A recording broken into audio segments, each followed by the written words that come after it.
Welcome to Lost Girl Therapy. So when it comes to sitting with yourself, it is a journey, and I will make this a two-part video so you can see the journey of like how I got to the end game of learning how to sit with myself. Part one of this journey was basically me like not sitting still.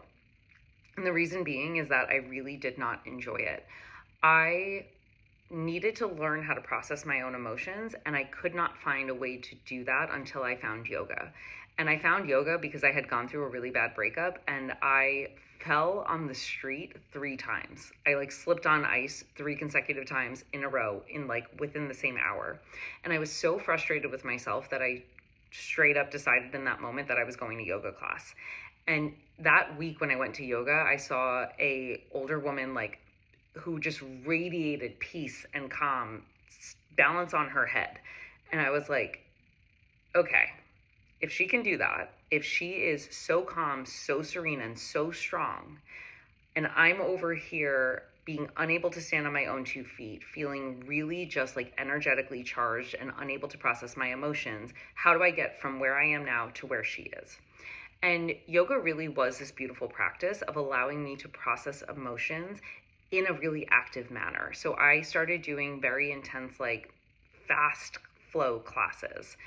I would not recommend doing that because you can really burn your body out quickly, but it was a great space to learn how your emotions kind of bubble up as you're navigating the challenges of learning a new skill. Because when you are trying to figure out how to do your first Warrior 3, when you are learning how to become more flexible, you're literally fighting yourself. And one of the things about yoga is the less you fight yourself, the easier it becomes.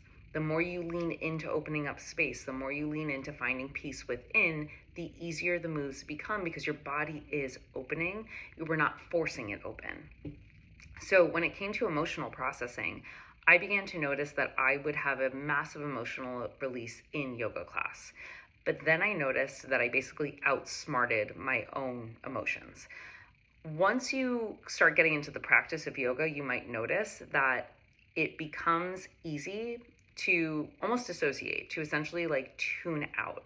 And for me, what I started noticing is that I wasn't getting emotional releases because I could outsmart myself.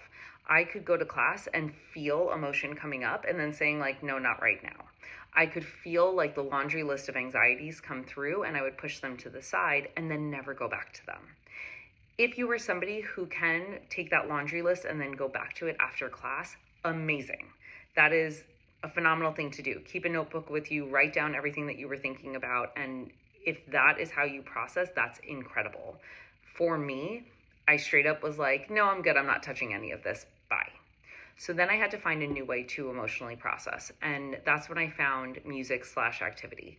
What I would do is I would throw my headphones in when I knew that I needed to process something, and I would like stress clean. And it was great because I would assign songs that aligned with my emotions. And I noticed that when I did kind of like mindless tasks or tasks that I could just tune out and like go through, I began to have emotional processing that resulted in me having a deeper understanding of what was going on. I would get the words that I couldn't grasp before. I could have a deeper understanding of what was going on in a situation that I had been grappling with for days. But once again, after a certain amount of time, I began to outsmart myself.